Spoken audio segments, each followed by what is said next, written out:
Everyone remembers the miracle. Few remember the sentence.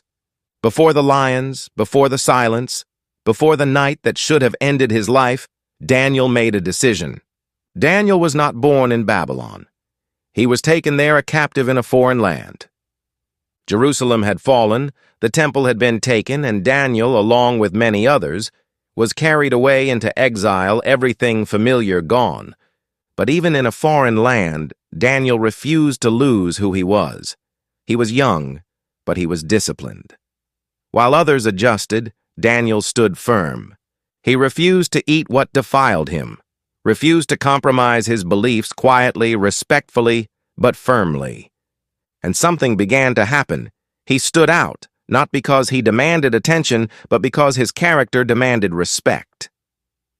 Years passed, kings rose, kings fell, empires shifted, but Daniel remained reliable, wise, and trustworthy, and eventually, he was placed in a position of power, not just influence, authority.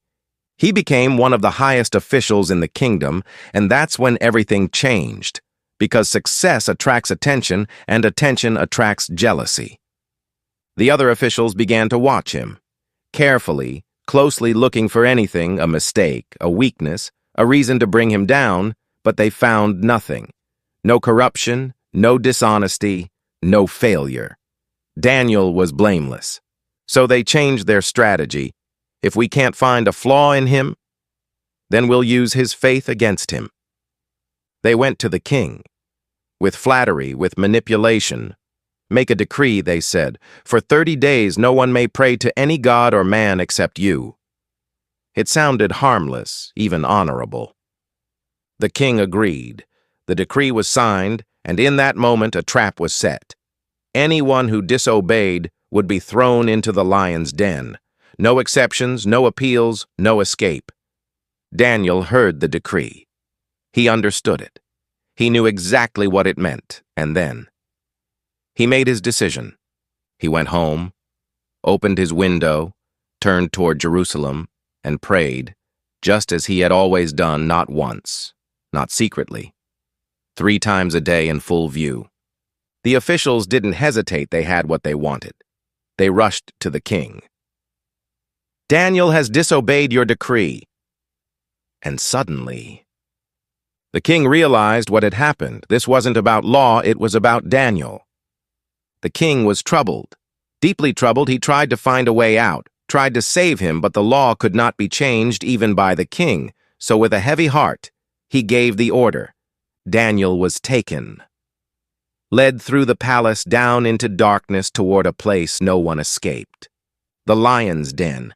Massive stone walls, cold air. The sound of movement in the shadows, low growls echoing in the darkness.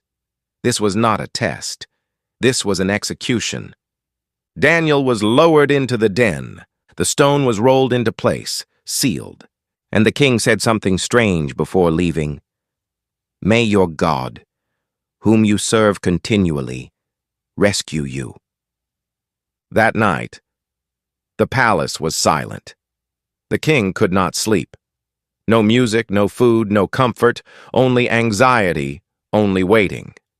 Because everyone knew what should have happened. Morning came, and the king rushed to the den, not slowly, not calmly, desperately. He called out into the darkness, Daniel, servant of the living God, has your God been able to save you? Silence, and then a voice, King, live forever. Daniel was alive. He said, My God sent his angel and shut the mouths of the lions.